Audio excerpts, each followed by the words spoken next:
YouTube's fine. Everything's fine. Weird. Oh, there we go. Okay. Got a weird announcement from OBS, but everything's fine with my streaming. Hi, everybody. Welcome back. I'm Erin Griswold. I'm here to help you manifest bliss. Yesterday, we had an amazing show. Amazing time. I hope you can come back daily at 4 p.m. Central U.S. Standard Time because yesterday, live on my Twitch stream, I manifested some bliss. Connected with someone who had left me, left this incarnation, went to wherever we go, back to source. Some people have a question about this. They think that when you die, you either go to heaven or hell, or you stop existing altogether. They have questions about what happens in the afterlife.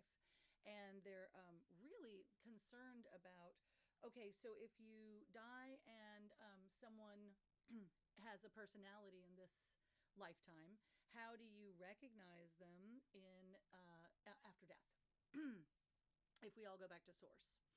Your personality is your personality. The personality you develop in this lifetime stays with you for all of your lifetimes. So you can be, how do I put this? Some people believe in reincarnation. And, 1 second, guys. We just got to say hello. Yes. Okay. This is Soleil, one of my sweet she's my Chihuahua. I have a Chihuahua, a Yorkie, and then their babies. Yes, because I adopted her. She got pregnant. Terrible. Yes. It's okay now. She's fixed. But when I adopted her, she was fresh off the streets, and she had a litter. So now I have little Chihuahua Yorkies, Chorkies. They're adorable. She's adorable. Oh, sleepy time, huh? She just went out for her walk, and now she's sleepy. It was a little bit hot. But she wanted to say hello to everyone, so hello. She gets jealous when I'm talking to y'all. Okay, let's, yeah, you distracted me. Okay, back to your question. One of my clients wanted to know, and in this chat stream previous to today's chat, we had a conversation about karma. And basically, oh, that reminds me, real quick, let me take care of business. Shout out to one of my newest people who subscribed today. And let me see if it's on here. Yes. Zeth Chiton. Much love to you. Thank you for the follow. Appreciate you. I hope you can catch the show live. And if not, then please check me out on, of course, Twitch records it, and then I move it over to YouTube. And you can always see it when you have time.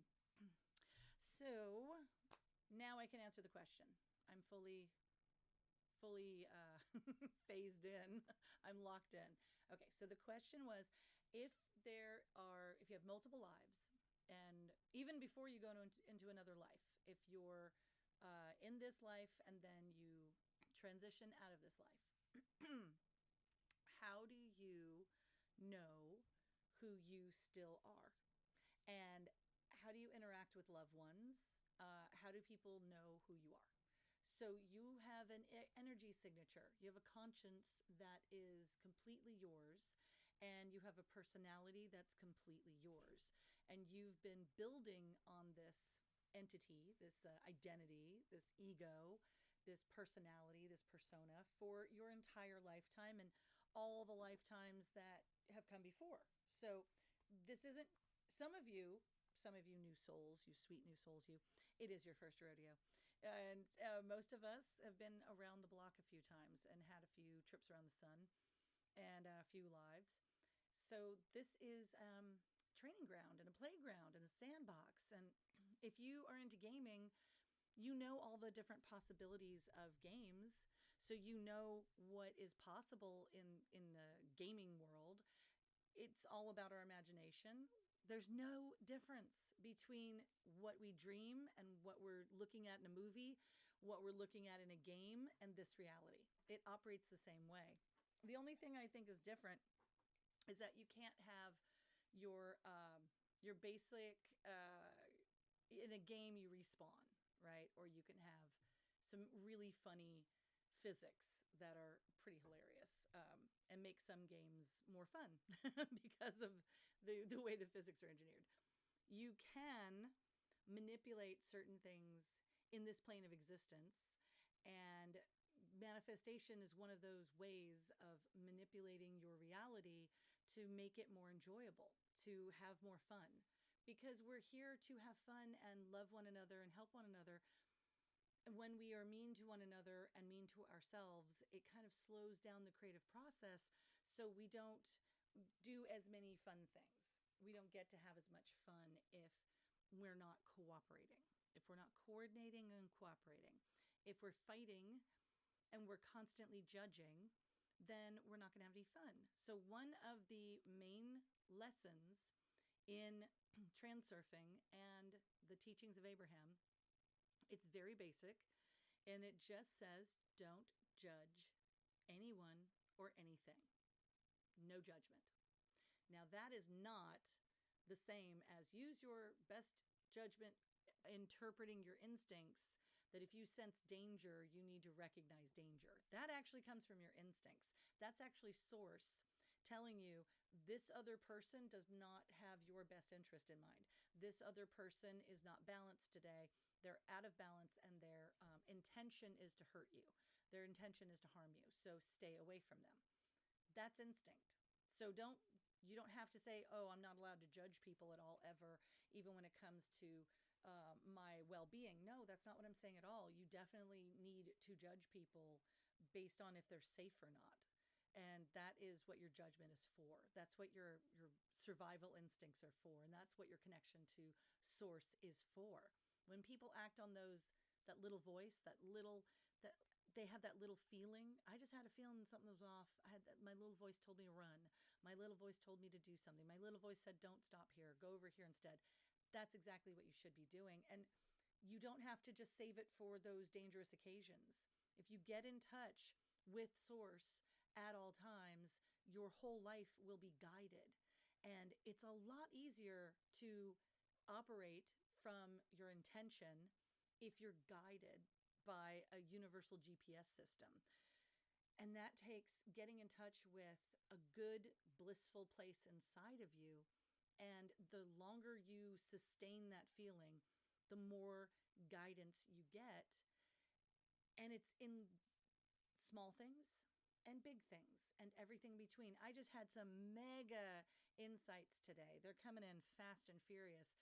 And Abraham said this, that when you get going, it's actually hard to talk about what you're going through. And people can't really keep up with you. They're going to, I don't know, they have their feelings about it anyway, but it's hard for them to imagine what you're doing. And then it's hard for them to understand what you're doing. And then it's happening so fast, it's hard for you to talk about it. But let me try to break it down. So yesterday, mega breakthrough live on this channel, on this stream, I got in touch with a vibration, a frequency, and it felt so happy and felt like so much love that I basically got in tune with the person I was thinking about and talking about. And their love just came rushing towards me, and I felt it. I allowed it to, it felt like a hug. It felt like I was hanging out with him. He was telling his dad jokes in my head. I mean, it was so great. It was so great. And that's one of those things that I've been studying. Someone was saying to Abraham that their mother came to them in a dream, but instead of welcoming their mom to them and getting a hug and getting to talk to them, they were like, you're dead. You're not supposed to be here. And so the person went silent and then disappeared. Because if you reject what's in front of you, then it can't stay. It's there to be there for you, but it can't stay if you don't want it to. So if you're trying to connect with someone who has transitioned to the other side and you want to visit with them, practice lucid dreaming. This is the best way to come in contact with those you love, because you can still feel their energy signature. Esther, through Abraham, talks about this all the time. Abraham shares about how Esther lost Jerry and Esther didn't really lose Jerry. Esther was mad at first to not be able to hold his hand, give him a hug and a kiss, their normal routines and their chats and everything. She couldn't have that in the same physical way. But after she got used to it, she recognized his energy all over the place. She felt him. She felt his presence with her all the time. And then she started hearing his voice in her head. And that's when she knew he was truly still alive and still with her and would be for eternity. So when you experience love, love is eternal. You are an eternal soul. You're connected to Source. Everyone you encounter is an eternal soul, and we don't disappear, we transition. So you're definitely able to connect with people you love who've transitioned. It just takes some practice, and it's going to look and feel different than when you can call them on the phone or hang out with them in person. But it's absolutely, I think, necessary. It's absolutely possible, and I believe it's necessary. You can come to your own conclusions. I'd love for you to try some lucid dreaming techniques. See if you can make contact with people you love and care about and want to get a hug from. And the easiest way to get a hug from someone who's passed on is to learn how to lucid dream and then get a hug from them in your dreams. Visit with them, have fun with them, talk with them, get a hug from them. It's all possible in your dreams. And lucid dreaming, if you're not familiar with the concept, basically what I have been practicing, according to everyone who is in manifestation, they recommend that you, before you go to sleep at night, that is the best moment when your mind switches from its normal brain waves of activity and goes into a slower brainwave. And right before you go to sleep, there's this wonderful moment of creativity and imagination. And if you're meditating at that time, it's highly effective. And if you dream, if you just nod off, it's a very powerful dream, very vivid, and you might startle yourself back awake because it just like, whoa, I didn't mean to go all in right then. But if you find yourself dreaming, and before you go to sleep, you can say this: I will lucid dream tonight. I will lucid dream tonight. I will lucid dream tonight. Try to say it as a mantra. Say it at least 11 times. If you can continue to saying it past that as you fall asleep, you're pretty much guaranteed to have the sense that you're dreaming once you're dreaming. And so the steps of lucid dreaming are that the very first time you do it, you're just aware that you're dreaming. And you might say it out loud, you might not, but you know you're dreaming. And normally when people realize this, they wake up. And then they have to practice the next night. And then they'll say, oh, I'm dreaming. And if they don't wake up, if they can get past that moment and still recognize they're still dreaming, it's a lot of fun after that. You can manipulate the dream. You can make people do what you want. You can change things around. It's extraordinary. It's fun. And and in addition to all of that, in addition to the extraordinary and the fun, it is, what's the word I'm looking for? It is useful. The word is useful. You can get what you need out of the dream, and you can, if someone is visiting you in the dream, you can be there with them. And the most fun, a friend of mine has mastered this. He's amazing at it, and I have to get better at it. He can fly. Every time he realizes he's dreaming, he just takes off like Superman and goes flying around in his dream. He said it's fantastic. First time he did it, he had to like really concentrate on lifting off the ground, and he felt really heavy as he did it. And now he can just like imagine that he's on top of a building and just launch off, or he can launch off from the ground. But he is just flying around, having fun, looking down at everything and everyone. He's had really great conversations with people.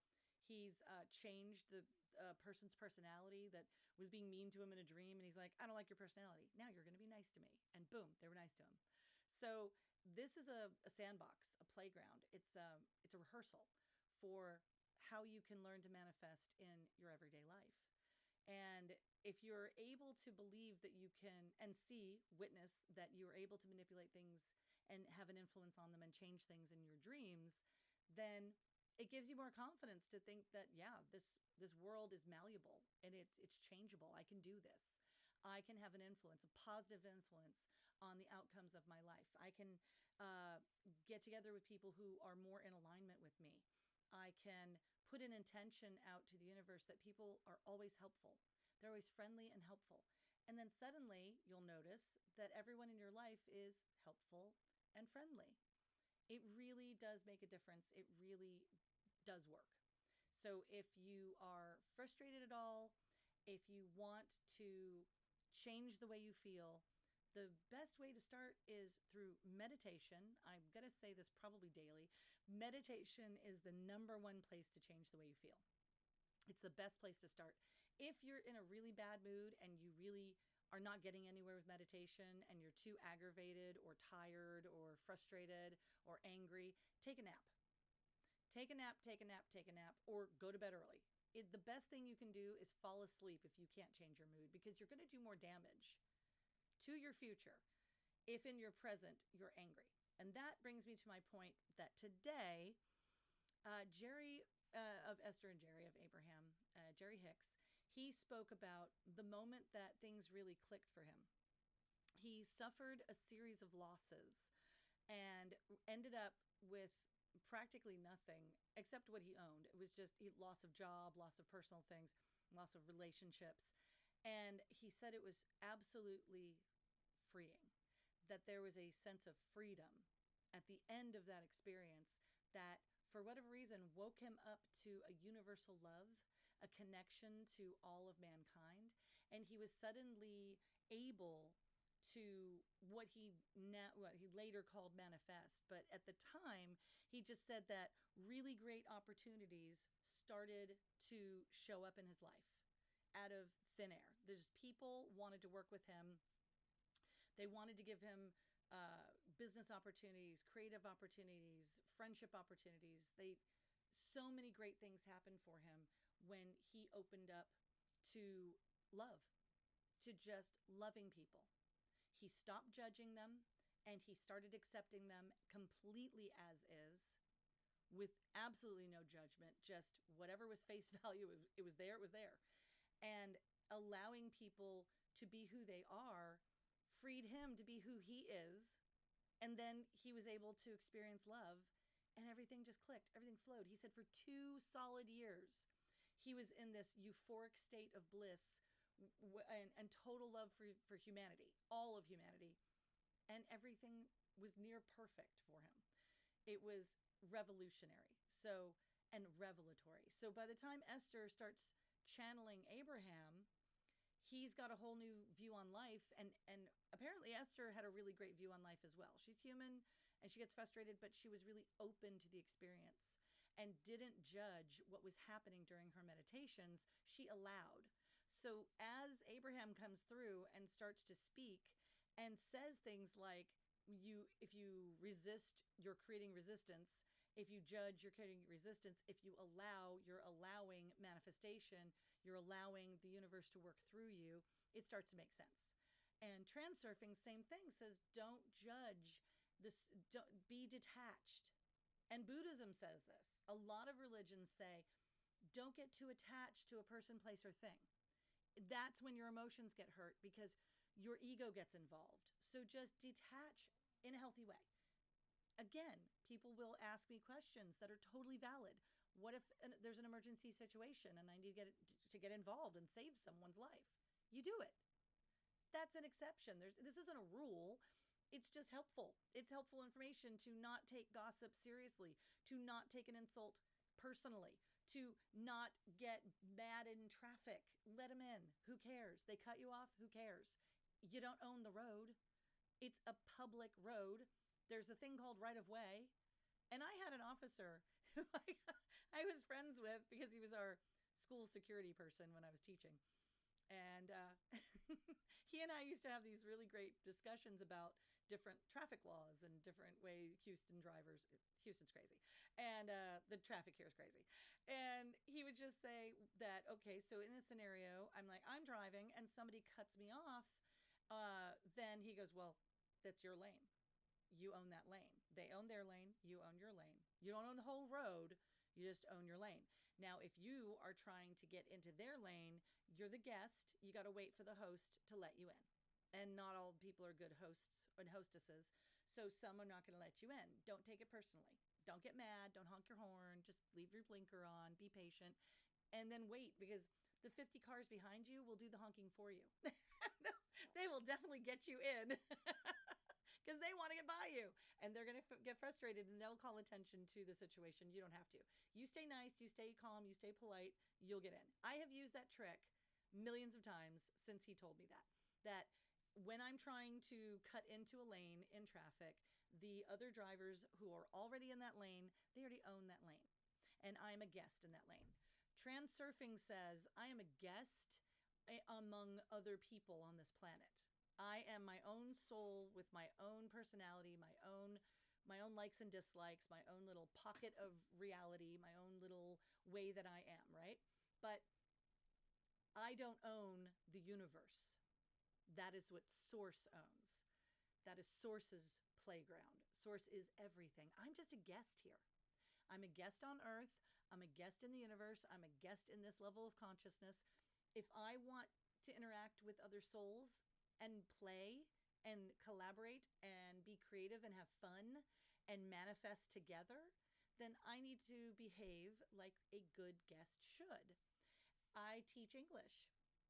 So I teach the Odyssey to seniors. And the Odyssey teaches about what is the role of a good guest.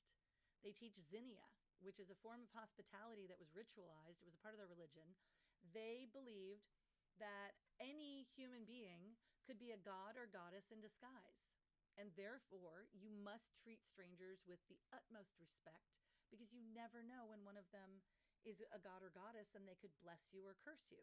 And you'd rather have a blessing than a curse from a god or goddess. Blessings are by far superior. If you study Greek mythology at all, you know the curses are pretty horrific. So you're definitely going to want to get on the good side of your visiting god or goddess. So hospitality, being a good guest, is incredibly important. There's a part of the Odyssey where these suitors, the husband is away, he fights a war, then it takes 10 years for him to get home. He made a god mad, right? So he gets cursed. Takes him a while to get home. His wife, waiting patiently at home with his son, who he hasn't seen in 20 years, they're waiting for dad to come home, waiting for hubby to come home. And these other guys are in the palace eating his cattle and his pigs and other food, his goats, having barbecues every day, having parties every day, having feasts every day, drinking his wine, running up a huge bill, making the servants work overtime, and trying to be the king, even though he hasn't been declared dead. He's still the king. He's just at large. He's got to come home. And they overstay their welcome. They stay for 20 years. They're guests of the palace for 20 years. And no matter how many times Queen Penelope says, no thanks, I'm already married, I'm good, they're still trying to get her to pick a new husband. Long story short, it doesn't go well for the suitors when hubby comes home. He teams back up with his son, and let me tell you, there's a punishment. There's a severe punishment for these guests who have overstayed their welcome. They're all slaughtered. They're all killed by Odysseus and his son Telemachus. They slaughter all the suitors. And then they slaughter all the servants who were working in the house who allowed these suitors to stay too long.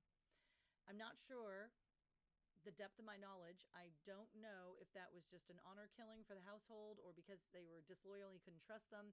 I'm really not sure what they could have done.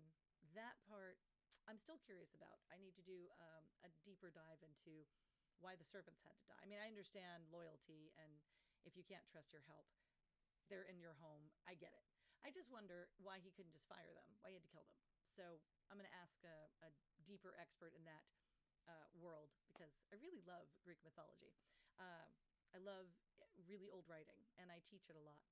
And they have really great lessons that are still relevant to our modern life. And a guest overstaying their welcome is a saying that we throw around a lot. And maybe you didn't know that it came from this specific story and ones like it that came before. The Greeks get a lot of credit for being the first this and the first that. I've studied works that are older, and now with AI, they're readily available online. And it used to take years, decades, lifetimes to translate Sumerian and Akkadian. We had the Rosetta Stone that helped us with some things, and then we had other translation stones. And experts have been working at this for a very long time to understand all the nuances of cuneiform, and the colloquialisms of each region, and how things change over time. We'll get into religious stories and their significance as we progress in our discussions. I have a lot to tell you about how our modern belief system was formed and influenced by these ancient stories, and it's fascinating. I've been studying it for 10 years now, and casually before that, but formally for the past 10 years. And it's just, what I've learned is absolutely fascinating, and I'm excited to share it with you. I've shared it with a ton of my classes, and it blows their mind. They see the world in a whole different way, and it deepens their faith, and it rocks their world in a good way. Like, whoa, this is so connected, and this is so much more than I thought it was. And, oh, those are the missing pieces. Oh, cool. So we'll get into it. As you guys have questions, I have answers. Today, we're just focusing on taking away the judgment, taking away the fear. And I didn't know this until today when I've been going through this process, but I've been really challenging myself to not give into fear. If I get nervous, because I'm doing some very big things in my life right now, and there's a lot of moving pieces, and I'm not in control. I am definitely in alignment and working to stay in alignment and be a humble servant and be grateful, and just know that I'm not in charge of anything. I'm being divinely guided, and I just need to continue to breathe and stay in touch with divine guidance. Stay in a good mood, stay in a happy place. That's my job. So when I go to bed at night, I need to meditate, because I haven't been listening to my meditation, and my thoughts are kind of overworking. I'm still getting to sleep. I'm still getting good night's sleep and not getting too scared, not getting too freaked out. But I would say that it's still difficult to for me to believe the size, the sheer, I don't know how to put it. When you have a big dream and you see that it's like really big and it's like happening in front of you, if you just let go and allow it to happen, it just happens. If you try to control it, you're slowing it down. And I can see where I've pumped the brakes because of my own resistance, my own fear, my own disbelief. So I'm just relaxing into it. And you still have to say no sometimes. You still have to have discernment. You still have to be intelligent about your decision making. You don't just throw your hands up and say, oh, well, throw a dart and let the universe decide. No, the ideas and the answers come to you. It's just different. It just gets really different. Instead of a panicky, what do I do? What do I do? What do I do? It's more, well, let's run the worst case scenario. And, well, the worst case scenario isn't that bad. So this will be okay. It'll just be fine. It'll be what it is, and it'll be okay. And then you just allow. So I've been working on letting go of fear and transforming that fear into more productive emotions. And today, what did I do? I focused in on choosing to not feel the fear, and instead to purposefully feel gratitude and purposefully feel happiness, and do something to distract myself that was simple, and I could see it right away. I could say like cleaning a room or doing dishes, but I went into my restaurant and helped out. And as I was, making food and putting out orders and interacting with customers and colleagues, I was distracted. I was happily distracted. So I wasn't scared anymore, because there was nothing to be scared of, because what was right in front of me was a lot of fun. And it was simple, kind of escapism task that I didn't have to overthink. I could just relax into. It was lovely. It was really lovely. Making the decision when I woke up this morning that I was going to be happy and not allow myself to feel the fear, but to just heal it, just allow it and heal it, but not dwell on it. So I shouldn't say I didn't allow myself to feel it. I allowed myself to feel an appropriate amount of nervousness or excitement and not read it as fear. And instead, when I got some news that was a little bit, it wasn't disappointing. It was what I expected. It was a little like nerve-wracking. I just decided to hear it as good news. I made that decision, and it's from Transurfing and from Abraham. I made the decision. I physically, I know, like, I'm trying to get the words right. Here's what I did. I stopped, and inside my head, I simply said, this is good news. I'm happy about this. I've just heard some really great news. This is to my benefit, and this is really working in my favor. I'm very happy about this. At that moment, I didn't feel happy about it. I did believe that it's for my benefit and that something good would come out of it. But then I realized what Transurfing is saying. When is it going to be good? Something good is going to come out of it. And when exactly would that be? This going to thing that you say is going to happen? When exactly is that going to happen? And then it made me laugh that I was procrastinating. And that was silly. that was just really silly, right? So obviously going to happen simply meant, well, it's right now. It's absolutely right now. What is going to happen is now translated through my brain into it's happening now. And that is a major technique that I talk about in my book and in my course, and of course one-on-one if you'd like to work one-on-one. But when you are trying to figure out and catch yourself in your language and catch yourself in your thinking, one of those catches is that don't put off till tomorrow what is actually happening right now. That's a major, major thing that you need to understand. That you are not, how do I put this? You're in control of time. It's an experience. It's not just watching a clock and saying this is what time it is, and now a minute has passed, and another minute has passed, and another minute has passed. It is the feeling, because you only have now. So if I were to say, okay, I'm going to stop feeling bad at a future time, I'm going to relax at a future time, I'm going to allow something good to come to me at a future time, I hear that little voice saying, when? You've already waited so long. You've been so sad for so long. You've been so frustrated for so long. Can I give it to you now? Don't you want your present now? Why wait? And I woke up to that inside my head. I'm like walking around my restaurant going, I can have it now? This present is for me now? Oh, this is great. Okay, yeah, I would really appreciate it now. Thank you. And I just decided to receive it. And then the rest of the day was smooth.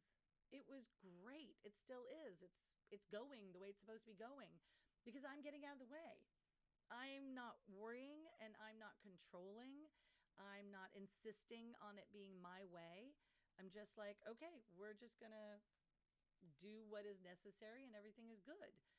It's all to my benefit, and all I need to do is put one foot in front of the other and do what I'm supposed to do and next right action, and then it's all going to work out.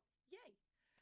So that is where I'm at today. That is what I'm doing right now. I am manifesting in real time with you, and I'm sharing my experience with you because I want you to know that the time is right now, that you are in control of your own destiny and manifesting the life of your dreams right now. Stop putting it off in future language for a future day and time when you're suddenly going to feel better about yourself and you're suddenly going to feel better about your life and your circumstances. And then you will be happy. And then you will experience bliss way out there somewhere, always on the horizon, never right here in your heart and in your life, always out there. No. Pull it in, compress time, bring it to you, experience it now. Now is the only time we have, the only time that truly exists. Everything else is experienced in our mind and then as an emotion. So we think about the past, we think about the future, and our feelings follow. And either, well, it's a happy memory about the past or it's not. And either it's a hopeful, fun thought about the future or it's not. So until you can fine tune and master feeling good about the past, feeling good about the future, your only business is to stay in this present moment and feel good right now. And then suddenly you recognize that this is the only time you actually have. And so you might as well feel good right now, because then your future is going to catch up to you and you're already feeling good. You'll feel so much better. You'll go from good to great to higher and higher heights of whatever comes after that. I'll let you know, and then come join me. So, like, no, I'm not going to be like goofy happy all the time. Sometimes bliss just means I am free of troubles. I am free of anxiety. I am free. There's a sense of relaxation and peace that I love, a sense of absolute freedom within my own being that I absolutely love. I just don't worry when I don't worry. And it is a conscious effort right now. Someday down the road, it'll be natural for me to wake up and not worry, go throughout my day and not worry, and go to sleep and not worry. That's just not where I'm at today. Where I'm at today is I'm consciously aware of the fact that I'm okay. Everything is okay. I'm grateful for everyone and everything in my life. And I'm going through it with gratitude and staying present and staying awake and aware. And therefore, I'm staying in my happy bliss zone because I'm operating within the here and now. I'm not allowing myself to think about things that are upsetting or get worried. Colleague comes up to me looking at her phone, really distraught, face all like, oh, and I'm like, what is going on? What's wrong? Stop looking at that. Whatever it is, stop looking at it immediately. No, it's not the, it's like, if it's the news, get it, just stop. She said, no, it's not the news. I know this person. This is personal. I go, oh God, then really give me the phone. Like, really don't look at that. Like, put it away and think a good thought about that person. I don't care what you just read. I don't care what is going on in that person's life right this second. You think of them as perfect and happy, and you send them love right now. And she did it. And she went right back to being happy. It was like, happy, happy, happy. We're talking, we're laughing. And then she was like, oh no, this is terrible. And then 2 seconds later, she's like, oh, okay, yeah, happy, good. That's the vibe that person needs. When you read bad news about someone you love or someone you like or someone you know, send them the good vibes. Send them the happiness and the love. Send them what you want for them, not what they're dealing with right now. If they're posting about a problem, don't join in. Don't be the chorus. I mean, really, let's harken back to what we were just talking about. Don't be the Greek chorus. The Greek chorus just tells you all the bad news. Okay, so be the good guy. Be the one that comes in and says everything is perfect. Send that person love and think of them in the way that they want to be, the way you want them to be, what you would want for them. Think of them as healthy and happy and whole, and their well-being is perfect, and their bank account is great, and their life is awesome. And just think of them as happy and wealthy and prosperous and peaceful and totally healthy. Just think of that. No matter what the bad news is, you acknowledge it. Okay, I'm reading, I understand it, I comprehend it, and then I let it go. I immediately let it go, and I return back to, I'm in a great mood. This person is in a great mood. If they stay in a great mood, their situation will get better because they're not feeding into that negativity. Now, again, you have to feel your emotions. I'm all for that. If you're sad for a moment and you cry. If you're frustrated for a moment and then you deep breathe. If you're angry, take a nap. Okay, except if you're in the car, then pull over and take a nap. Or play some happy music, or call someone who makes you laugh. But, listen to a podcast that makes you laugh. Don't feed into the negative emotion, because if you do that, the universe will bring you more to feel bad about. Guaranteed. So if you can stop and pump the brakes right then, just absolutely stop, and then shift. Immediately shift. It sounds crazy at first, and I'm sure it seems impossible at first, but eventually, when you shift over, you're going to have such a powerfully positive experience. You're going to be super happy about it. I want to welcome Regulate Drim GGDC to the chat. Welcome. Hello. Shout out to you. Hopefully, you are enjoying the conversation. We were just talking about when life is rough and something bad happens to you or someone else, you get bad news delivered for yourself, or you find out something bad is happening to someone else, that the proper response is to stop feeling bad immediately and shift as fast as you can to gratitude and just be grateful for what is happening. Sounds crazy, I know, but try it. Grateful for the bad thing that is happening and decide that it is for the best. Decide that this is exactly what needs to be happening right now so that you can go where you need to go. You can do where you need to whatever you need to do to get to where your dreams manifest. This is a part of it. This is a part of the process. No one said every single day you would get only good news unless you decide you only receive good news. And then no matter what the news is, it's good. It's good news. And you may perceive it as a setback or a bump in the road, but that's all it is. It's a temporary issue that has a solution, or it wouldn't have presented itself to you. So this is probably, most likely, yes, definitely, for your benefit. It is just simply something that you were in a hurry, you overlooked, you just didn't see it, and the universe is gently pointing it out to you, like, hey, this is going to haunt you later. Would you like to deal with it now? It's small now. It's just a little pebble in your shoe. Would you like to deal with it? Because otherwise, you're going to be climbing up a mountain wishing you had dealt with that pebble. And then you'll get to the top of the mountain and feel victorious, but doesn't it take longer to climb a mountain than to stop by the side of the road and take a pebble out of your shoe? There you go. So just think about what happens to you on any given day is for your benefit. It is to the good. It is for you to learn what you need to learn and have the lesson you need, the tools you need, the resources you need, the people you need. It's there for your benefit. So please dig in. Dig into that feeling of this is a gift to me.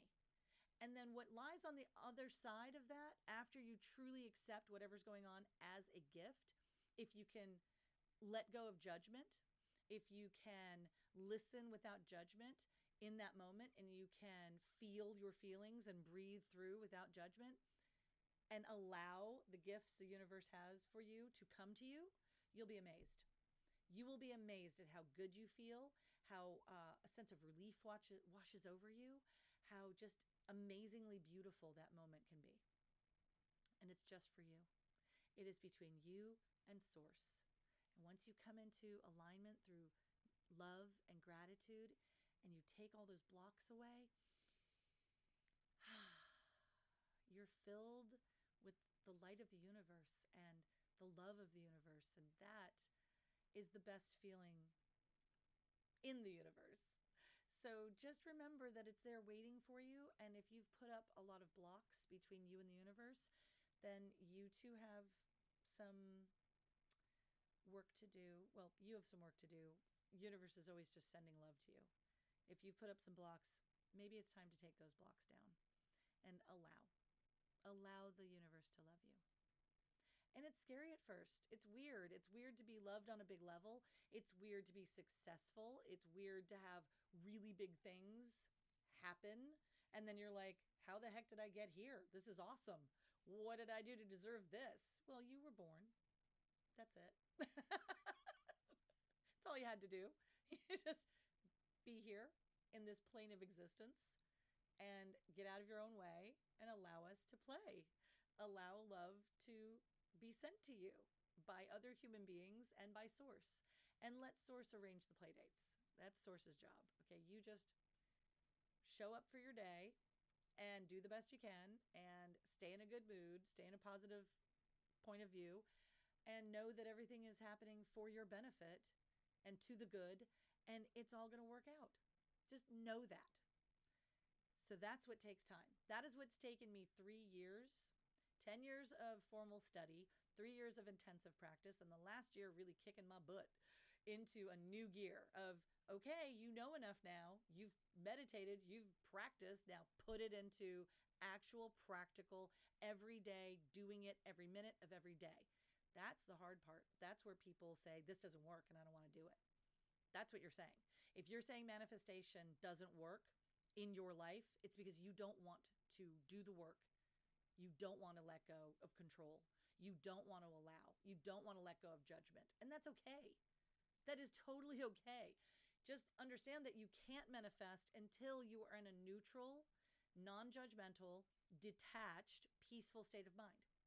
Once your being resonates with peace and gratitude and love, you can manifest anything, and rather quickly. But it's the blocks, it's the mental chatter and the noise that's in our head and all the talking that's in there and all the judgment and all the doubt and fear and anxiety, and that leads to depression. It's a straight you start with ingratitude and complaining and feeling sorry for yourself and add anxiety, you get to depression real quick. So the opposite of that is trust and love and gratitude. And that's what we're here on this channel to bring you. The tips, the everyday nuance. How do you really do this? How do you take these big lofty ideas that are in these really great books and on these really great podcasts and these really great YouTube videos? How do you do it in real life? Even when you go to a weekend seminar or a week-long retreat, you do it perfectly when you're there because the whole vibe is that, and everyone's in alignment, and you get swept up into that vortex, as Abraham says, and everybody's vibing the same way, and it feels so good. And then you come home and you have to deal with the real world, and you're like, how do I do it now? It doesn't work here. And you build up your walls again, you build up your excuses, and you feel like it just doesn't work. And as long as you say that, guess what happens? You'll get more of it not working. But if you commit to saying, this works, I know this works. It works if I work it. It works if I put the work in. And by work, I don't mean a 9 to 5. I don't mean heavy lifting. I don't mean that this has to be hard or painful. No, it gets easy. It's just scary. You're just confronted with the moment when the rubber meets the road and you have to do it. And you're like, I don't know if I can do it. I don't know if I want to do it. I'm scared. I don't know if I want to let go of control. I don't know if I want the universe to take control. I don't know. Okay, it's done. I feel so much better. Okay, all I had to do was just not judge anyone or anything, including myself. Got it. I had to forgive everyone and everything for everything. Got it. These were hard at first. Sometimes with some people in some circumstances, still is hard. I drive by one place daily and I still get a little bit So guess what I get to do every single day? As many times as I drive by this place, I get to go, blessings to you, blessings to you, blessings to you, blessings to you, blessings to you, blessings to you. Okay, so it doesn't matter if I mean it or not. It's just bringing my attention to the fact that, well, this person does not make me happy, and that's okay. It's not their job. I make me happy. They have nothing to do with me anymore. That person, place, or thing in the past doesn't matter. I'm happy now. I'm happy here, right where I am. And I was saved a whole mess of problems. So thank you, universe. I'm moving on. So that when you can start to look at every bad thing that has ever happened to you and ever will happen to you as good, that's life-changing. That's the power of manifestation. At the core of it is forgiveness and love. It's allowing yourself to be loved because you're allowing yourself to love others. And believe me, judgment stops love in its tracks. Love can't get through. Judgment is a roadblock. Let go of the judgment and start looking at people neutrally. Just like, well, that's what they did, and that's okay. I'll make a different choice, but I'm going to let them do what they do. I went somewhere today and people were saving some seats behind me. And so many people were like talking about this person and getting mad at this person and judging them. And for the first time in my life, I didn't judge. I listened neutrally to everything that was going on around me. And then I just said, well, she wants to save seats for her friends and family. She can. If you were in the same position, you might be the one saving the seat. So have a little grace, right? Let her save a seat. Who's she hurting? Nobody. There's plenty of seats for everybody. And I got here really early to get my seat. So why shouldn't she get here really early to save her friends a seat? She got here early, she scoped it out. Good on her. And before today, I would have been really judgmental. And instead, I listened to the judgment all around me. And it was a lot of criticism. She didn't give into it. She didn't care. She just sat there holding her ground, and her friends arrived. Everything was fine. And I was like, wow, another valuable lesson. So the number one thing you can do is just be still and know that you are. right? The famous Be Still and Know That I Am. You are. You absolutely are. All right, I hear my dogs. It must be time for them to go outside and play. Taking my son to an awards banquet tonight. We are ramping up the last month. He is graduating from high school. I am so proud of him. He had an award ceremony this morning. We've got a banquet and more awards tonight. This is so exciting. So exciting. It's time to celebrate. So I'm going to let you guys go for now, but tomorrow I'll be back at 4 o'clock Central USA time. So if you have the time, come join me. Bring your questions. Bring your thoughts and feelings. If you have a problem, we'll find a solution. I'll meet you in the middle and we'll figure it out. And coming soon, my book, my course, and if you ever need a one-on-one, I'm always available. I have a Calendly. You can click on it from here or from my YouTube channel. Schedule a free 30-minute call with me. I would love to help you any way I can, and we can work out whatever you need to work out. Don't worry about price. Don't worry. Don't say you can't afford help. You can. All right? We'll work it out. Don't worry about it. So just, if you need me, give me a call. All right. I'm definitely available. You can also direct message me. You can leave a comment. You can jump on here and chat with me anytime. So please join in the conversation. I'm here for you. Bring me your problems and I'll bring you a solution. Oh, I got to go. These doggies must go out. All right. So I hope whatever I said today helped you. I'm going to go and manifest some more bliss. And until next time, my friends, be well. Thanks, y'all. Take care.